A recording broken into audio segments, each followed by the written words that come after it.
Welcome to the Gaming Historian panel of Portland Retro Gaming Expo.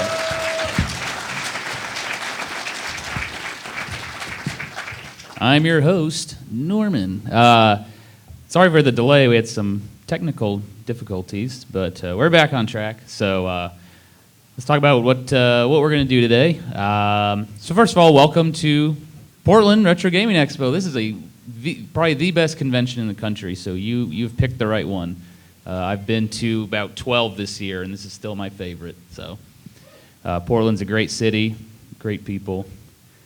So we're going to do a live episode on a topic that you haven't seen before. We're going to do some Jeopardy, which we did last year, but there are new questions this year. So if you thought you could just memorize from last year, you can't. We'll do a little Q&A, and then as the young man said, we have to leave. You have to get out. There's a much more important person coming on stage after me. So, oh, he's a good guy. So what are we going to talk about? I don't know if this video will play due to some internet, but well, let's see. It might play. I don't know. Joey, what do you think? Joey's my hotspot, portable hotspot.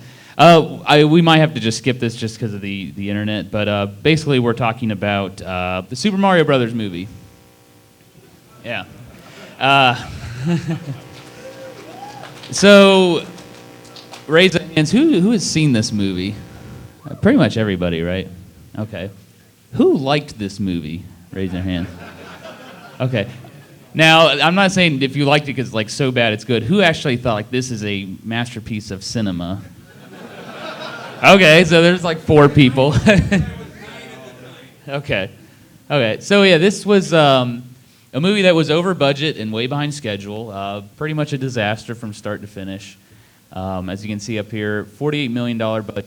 It made right under $21 million. Siskel and Ebert, probably the most famous movie reviewers, one of the worst films of 1993. Considered a nightmare by anyone who was on set. Dennis Hopper, John Leguizamo, Bob Hoskins all said it was a nightmare. On-set drinking, script rewrites, directors who were so disliked. Bob Hoskins called them a C word and a cow. So it was a husband-wife duo that directed this movie. So we're going to learn more about that. So about how did Nintendo even sell the rights to this movie? If you recall, the late 80s and early 90s were a good time for kind of family adventure movies. Home Alone, Honey, I Shrunk the Kids. Those had low budgets and they made a ton of money. So Super Mario Brothers seemed like a good idea. And so Hollywood was pitching to Nintendo, hey, we'll give you $5 million, we'll give you $10 million for the rights to Super Mario Brothers. But believe it or not, Nintendo sold the rights for just $2 million to a pair of filmmakers named Jake Eberts and Roland Joff. And what's strange is they were best known for a movie in 1984 called The Killing Fields about the genocide in Cambodia, which probably the opposite of Super Mario Brothers. But anyway, the reason they did that, they sold it so low, was because Nintendo would have some input on how the movie would be made, and they would have all the merchandising rights. So all those great action figures from the toy line, from the movie, all the money would go to Nintendo basically. So Roland Joff and Jake Eberts pitched kind of a dark, gritty film that would appeal to adults, even though kids played Super Mario Brothers mostly. And Hiroshi Yamauchi, president of Nintendo, liked that idea. But again, he was a strange president in that he didn't really play video games. I don't think he had ever played Super Mario Brothers before. So that's how it started. So already we're not off to a good start. So let's talk about who's going to play Mario. That's probably the first question everyone had. Who's going to play Mario? Believe it or not, Dustin Hoffman wanted the role really badly, and he actually said, hey, I'll do it. And Nintendo didn't think he would make a good Mario, so they turned him down. two-time Academy Award winner, was turned down for the role of Mario. Danny DeVito was offered the role. He said no. And and then, believe it or not, Tom Hanks was offered the role and actually had a contract ready for $5 million to play Mario. But at the last minute, the producers said, "Well, he's not really like a leading role. He's kind of been in some like weird movies. He can't carry a film, basically." So they pulled out the last minute, and of course, in 1993, Tom Hanks stars in Philadelphia. He wins an Academy Award for Philadelphia. The next year, he stars in Forrest Gump, and he wins an Academy Award for Forrest Gump. So maybe it was a good thing that Tom Hanks ultimately did not play Mario. Eventually went to Bob Hoskins, who we all know and love from Who Framed Roger Rabbit. Great movie. Give it up for Who Framed Roger Rabbit. Love that movie. Very good. But Bob Hoskins didn't know this movie was based on a video game. He just heard the idea and was like, that sounds kind of cool. I'll do that. And then John Leguizamo was offered the role of Luigi. He was actually set to star in a sitcom. Basically, it was Everybody Loves Raymond, but instead of Ray Romano, it would be John Leguizamo. But he withdrew from that because of this movie. He said, "Well, I'm going to be a movie star now. I'm going to be in the Mario Brothers movie. I'm too good for TV." And then, yeah. King Koopa. Arnold Schwarzenegger was offered the role, King Koopa.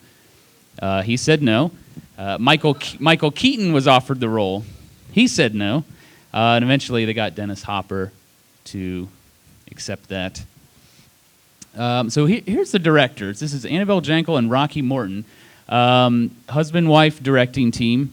They were, the people that bought the rights to the movie wanted to make like a dark, gritty film. Well, they were known for kind of stylistic, dark videos. They did a lot of music videos, so they thought, well, the MTV generation will appreciate this movie. The only thing they were really known for was Max Headroom, which was a British show.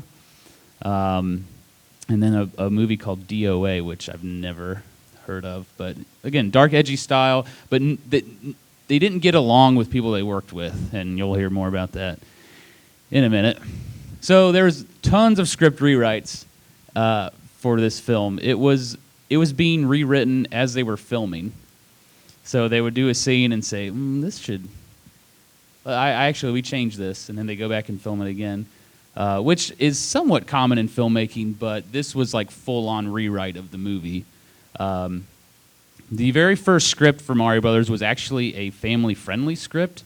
It was the same screenwriters who did the Flintstones live-action movie and Richie Rich, if you remember those gems. And that was the directors, they wanted a dark, gritty film, so they said no to that. They eventually went to like a really heavy action movie, and they even wanted a Bruce Willis cameo. I guess he'd play Toad or something. But Nintendo declined that because they thought it was too over the top. So then they added some like Disney elements. So they had a wedding scene for Mario, but that was eventually scrapped too. So the final version of this movie was a dark, gritty, fun action film, which was basically they tried to appeal to everybody, and instead they appealed to no one. So the on-set drama. This is probably the most. This is the most well-known thing about this movie. A lot of the actors drank scotch on set between scenes. Again, they didn't. Yeah, give it up for scotch. Again,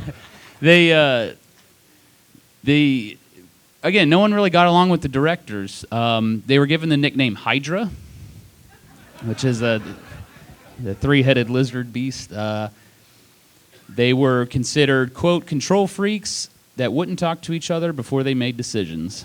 At one point, after some heavy scotch between John Leguizamo and Bob Hoskins. They filmed a scene with like a police van. I think this is when they first get arrested in the Koopa world.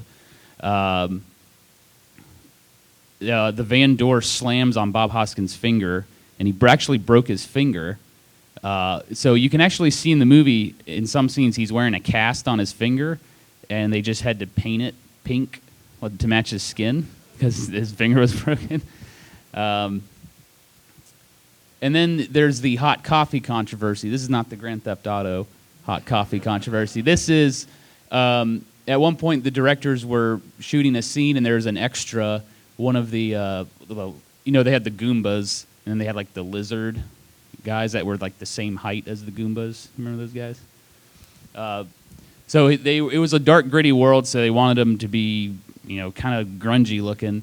And one of the directors went up and said, "Well, you don't look dirty enough." So he just poured coffee on his head, and it was like scalding hot coffee. And the guy's screaming because he's in this rubber mask, and like he can't get out of it. And the director's just like, "Oops, sorry." So no one liked these directors. They were not well liked at all. Unfortunately, we might be able to play this one, Joey. Hang on. Let's see. This is so the film is complete. Let's see what Siskel and Ebert thought of this movie if it plays. Our next movie is a filmed version of a popular video game. It's called Super Mario Brothers, and it doesn't work at all. This movie isn't either high or low tech enough. It's not as dazzling or as involving as the cutting-edge video games that would like to mirror, and it doesn't have the traditional movie elements like compelling characters or a fresh story. I also can't figure out exactly what age group this movie was made for. I guess I didn't like it. Bob Hoskins and John Leguizamo play the Mario Brothers, two Brooklyn plumbers who fall into an alternative universe where they try to rescue an abducted college student named Daisy, played by Samantha Mathis. Security alert. Stand by for special bulletin. Mario, look! You look terrible! You don't look so good yourself. The bad guy in this film is a lizard king, played by Dennis Hopper, the movie villain du jour these days.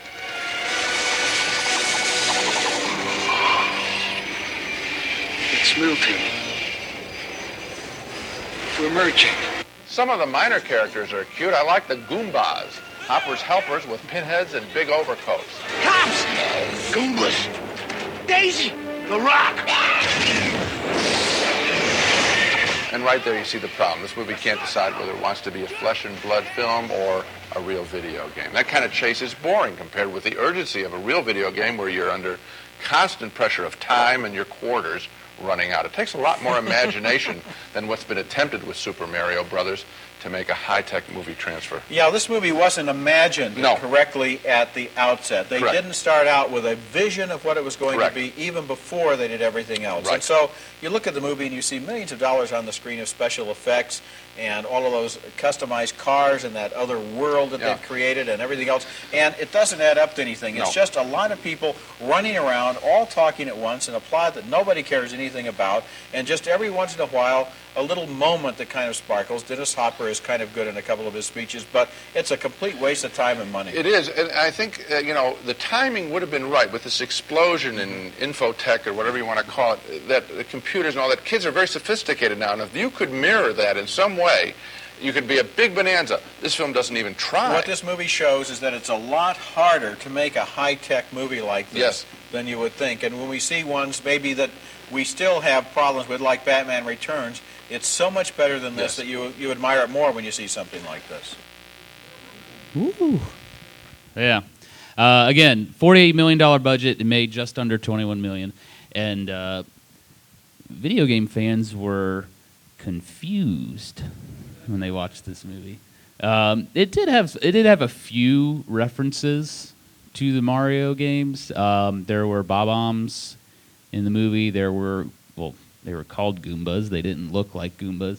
And there was even Yoshi in the movie. And actually, the woman that Mario dances with at the nightclub, I think her name is Big Bertha, like the fish. So, yeah, there's a little random references, but like overall, it really didn't match the games. It has developed a reputation as being notoriously bad. The directors haven't directed a movie since Super Mario Brothers. Bob Hoskins, John Leguizamo, and Dennis Hopper have all said they regret making the movie.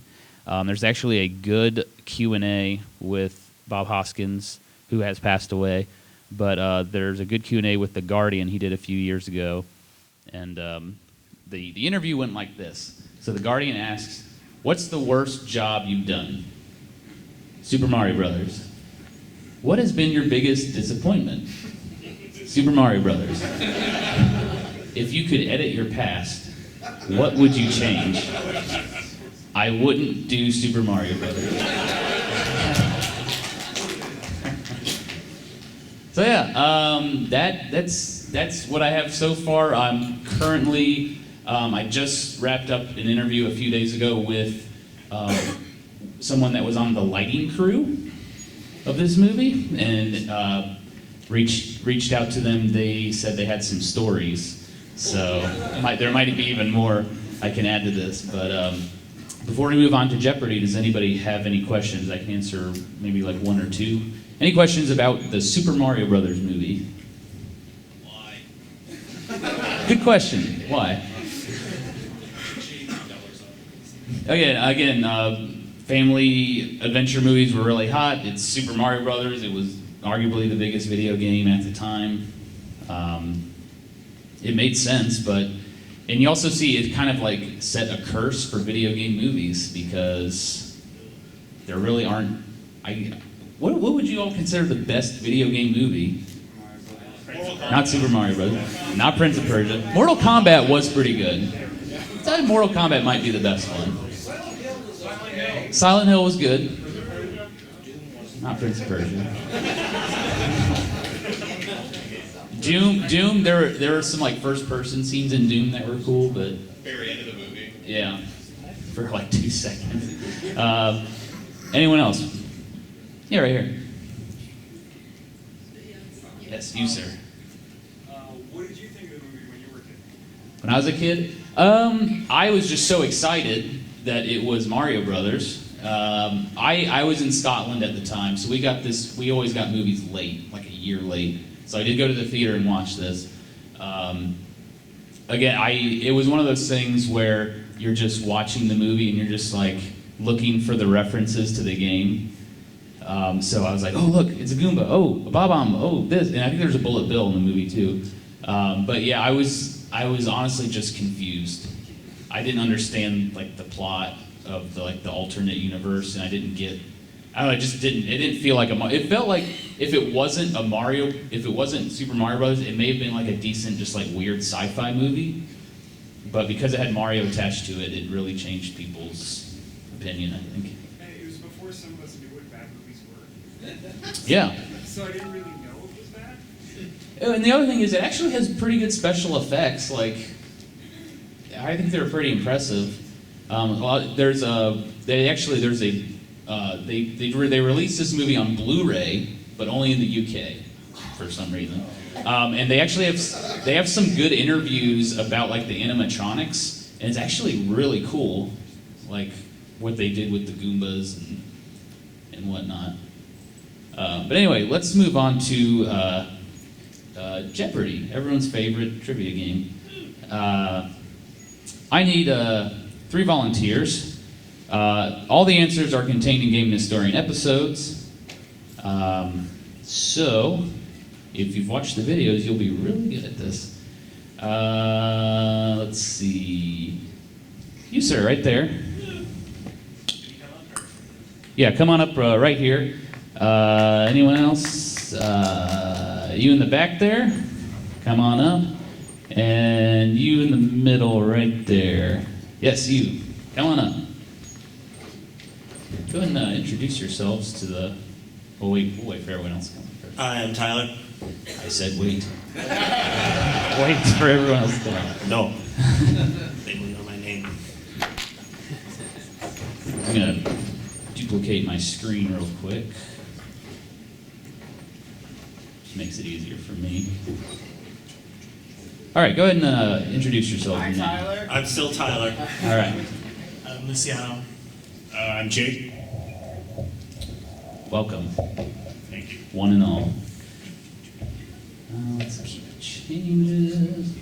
Okay, so, yes, version 2. Go ahead and pass these buzzers down. These are your buzzers. You all know the rules of Jeopardy. There is no daily double in this version. There is Final Jeopardy. Oh, not this one. I think it's broken. Yeah, go ahead and test your buzzer. Look at that. These are meant for kindergartners, by the way. The rule is I will read the question. Once you buzz in, I will stop reading, and you have 5 seconds to answer.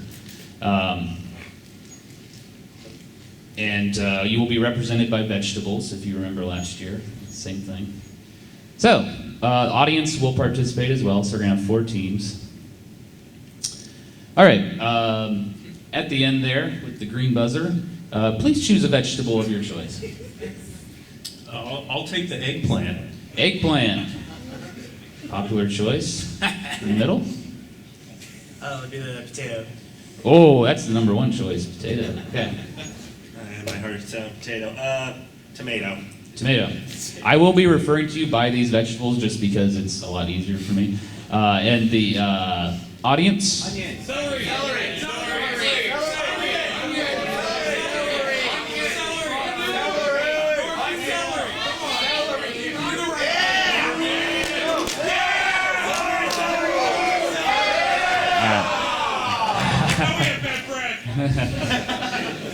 Anyway, here are the categories. We have Name That Game, where I display a screenshot of a game, and you just have to tell me what the game is.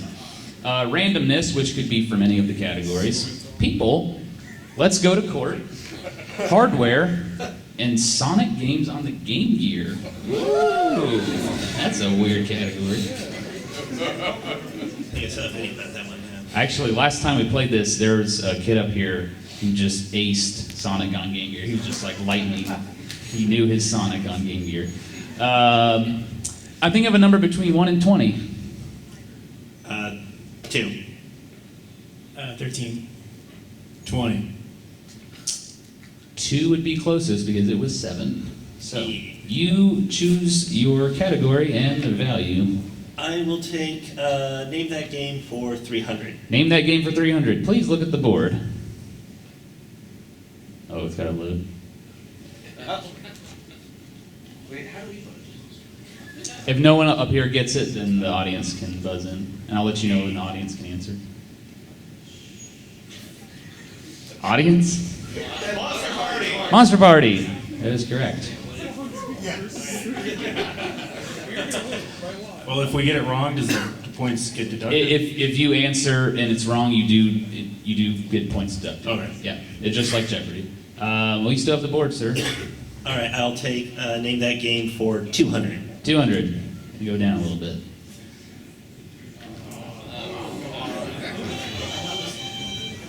Potato. Little Samson. Little Samson is correct. Potato, you have the board. You got this, potato. Let's do randomness 100. Randomness for 100. What does ESRB stand for? Eggplant. Entertainment Software Ratings Board? That's correct.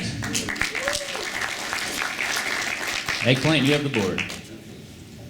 Trying to break my neck here. Let's go with Name That Game for 100. Name that game for 100.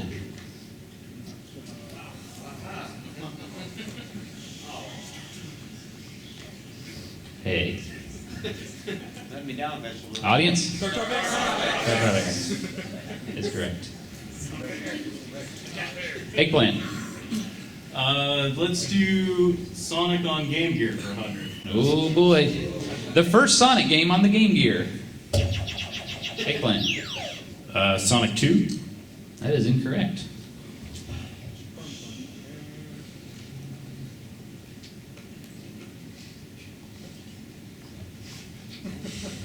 Audience. Sonic the Hedgehog is correct. It's a trick question. I thought it was easy. Yeah, I thought that was too obvious. All right. Eggplant, you still have the board. Let's do the same category for 200. Sonic 200? Yeah. This puzzle game is based on a Japanese game known as Puyo Puyo. Ooh. Eggplant? The Mean Bean Machine. I'll accept that. Dr. Robotnik's Mean Bean Machine. We have the board. Hardware for 100. Hardware for 100. This Sega handheld played Genesis game. I believe that was the middle. Yeah, potato? Sega Nomad. Sega Nomad's correct. You have the board. Let's do hardware 200. Hardware for 200. This device allowed you to play. Whoa, Eggplant. The Power Base Converter. Power Base Converter is correct. Hardware for 3. 300. This company collaborated with Nintendo on several products, most notably. Oh. Sharp. Sharp is correct. Potato, you have the board. Let's do 400 hardware. 400. This is the category of choice. The idea to use rewritable games was pitched by this company. Yes. The game card system. That is incorrect. Blue your tomato, yeah. I will continue to read. The idea to use rewritable games was pitched by this company to Nintendo. It eventually led to the Famicom Disk System. So I'm looking for the name of the company. Audience. Hudson. Or is it Hudson? Correct. Hudson South. Potato. Let's do 500. Oh boy. All right. The Power Glove was based on this 9. Oh. Right. Oh. Potato. Oh, sorry. Oh yeah. I'm not think that's falling right. for that. Well, I didn't mean to buzz in.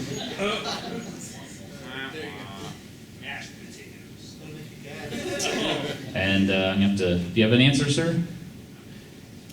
No, I thought it was for the company, but yeah. So you gotta wait for finish reading.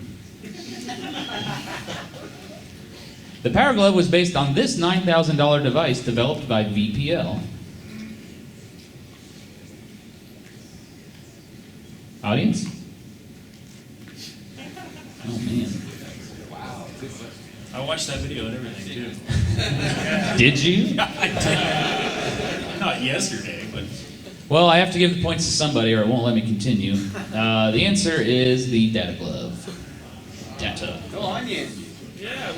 Onion is killing it. I believe Potato, you still have the board? Let's go to court for 100. Let's go to court. This company was known for publishing unlicensed NES games on...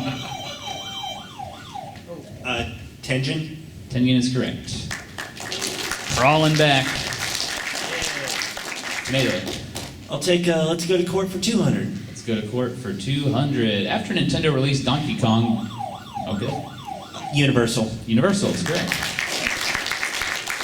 Crawling back. Let's go to court for 300. This rental store chain... Blockbuster. Whoa.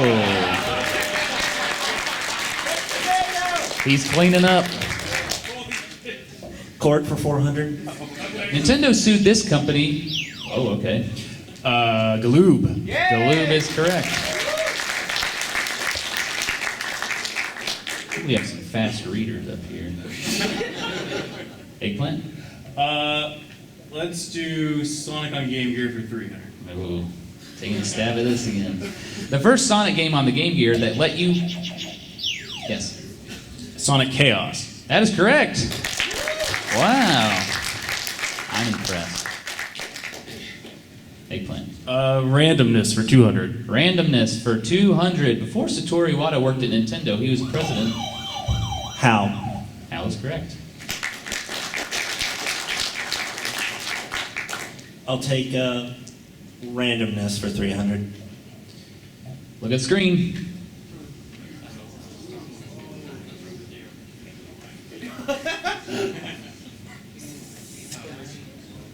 Audience? Final Fantasy Mystic Quest. Yeah, I was saying Fantasy Star. Eggplant? Or tomato has it, yeah. Tomato. Oh, yeah, tomato. You are randomness tomato. For, actually, scratch that. Let's go to court for 500. Here we go. This senator from Connecticut. Lieberman. Lieberman, Joe Lieberman, that's correct. It's funny, I was in Connecticut last week doing this convention, and I didn't realize everyone's going to know this answer. I'm in Connecticut, from Connecticut. Should have made it 100. You have the board, Eggplant. Sonic on Game Gear for 4. Oh boy. A maze-like game where you have to collect... Whoa, okay. Eggplant. The Sonic 3D Blast. That is incorrect. A maze-like game where you have to collect keys, Sonic moves extremely slow. According to the manual, it's because Robotnik gave him slow boots.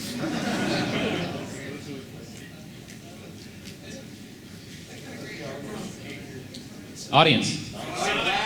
Sonic Labyrinth is correct. Dun-dun. All right, Eggplant. How about People for 100? People for 100.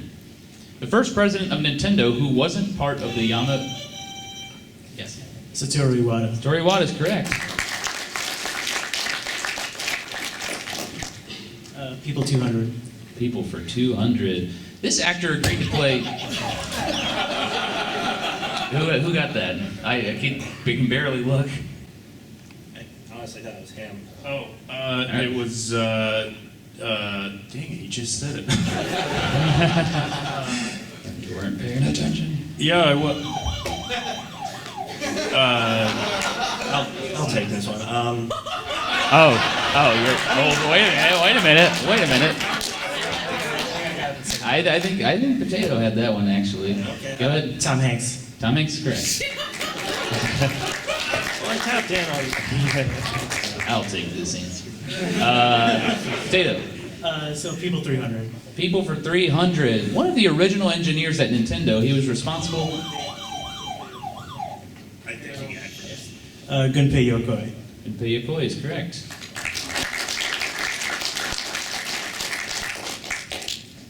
People 400. People for 400. Considered Nintendo's game master, he rejected the Japanese version of Super Mario Bros. 2 for being too difficult.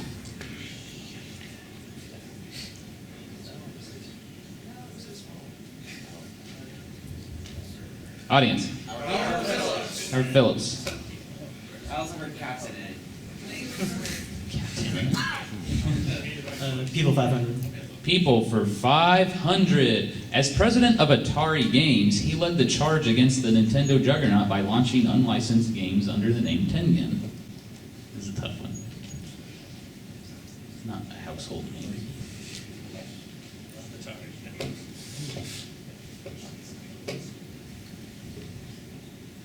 Audience? Yeah. It was Hideyuki Nakajima. Oh, that guy. Yeah, that guy. Yeah. Potato, I think you still have the board. Randomness 400. Randomness for 400. Before Galoob took over distribution, this Canadian... Potato? Camerica.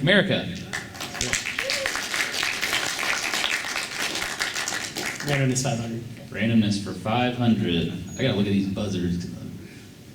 In 1991, the Seattle Mariners were put up for sale. This Nintendo executive offered to purchase the team for 100. Yamauchi. Yamauchi's correct. Yes. There's the board. Name that game 400. Name that game for 400. Loading. Data. Ristar. Ristar. Correct. I would have also accepted Ristar or Ristar. Name that game 500. There we go.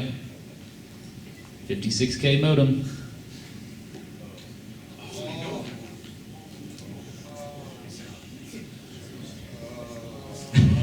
A lot of moaning and groaning in the audience right now. Audience. Conquest of the Crystal Palace. That is correct. And the last one. The last Sonic game on Game Gear, and the only one to let you play as Knuckles. It used pre-rendered graphics.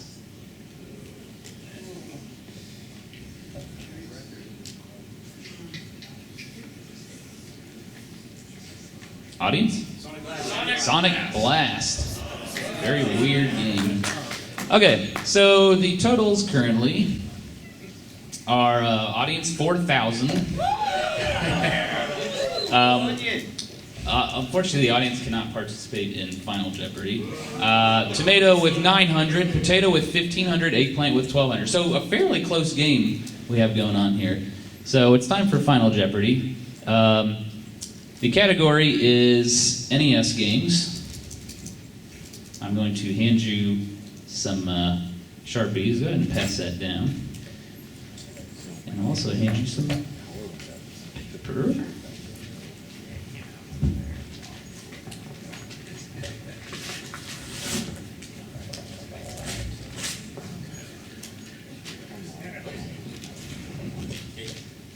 We have a huge budget for this panel.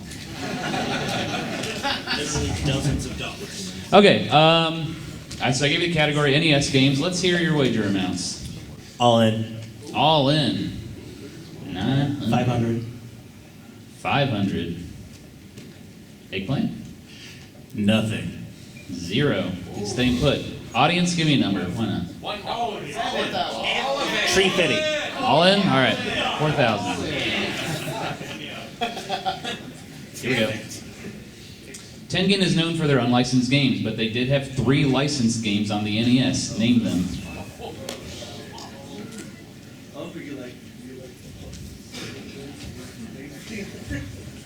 Give you 30 seconds. I probably won't load. We can just sing it. Boom.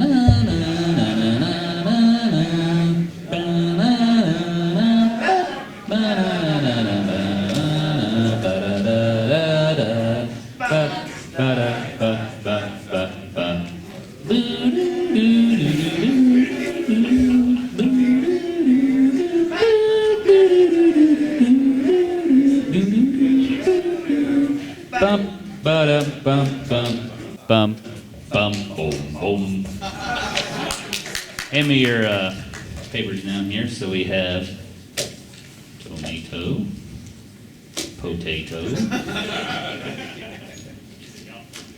These don't look good just from first glance.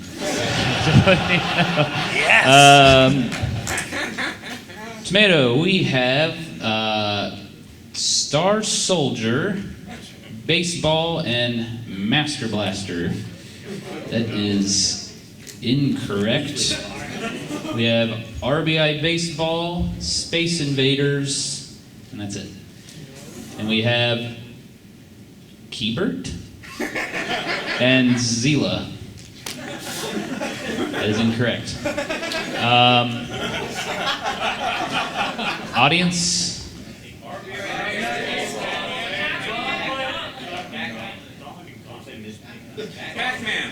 I wagered nothing. So we have, what's down here? We have Gauntlet, Pac-Man, RBI Baseball. Those were the 3 licensed Tengen games. And the winner is Team Onion! But the actual winner would be Eggplant. Congratulations, you are the winner of Game Historian Jeopardy 2016. Thank you all for playing. You may now have a seat. Thank you. And Thanks. we have like 5 minutes for some questions about the show, about future projects, about my hair. Let's go ahead and get that out of the way. So, thank you, man. All right. Any questions up front, right here? Hello. Hi. For one, I want to say that you were the first person I backed on Patreon. And Thank you for your support. I appreciate what you do. Thank you. 2, love your narrative voice. Thank and you. in lieu of asking you to narrate breakfast, I think I would say, what is the one thing you've researched incorrectly that you broadcast that you would have to adjust? Something that you learned later that you wished you had fixed I used to say Hiroshi Yamauchi's name wrong. How did you say it? Yamauchi. Yeah, it's the one thing I need to go back and correct. That's probably the number one. I was very embarrassed by that, but you know, it's not your native language, and that's a tough language as well. So, yeah. Actually, speaking of the narration voice, I had several people come up to me yesterday and say, "Oh, I watch your videos. It helps me fall asleep." Or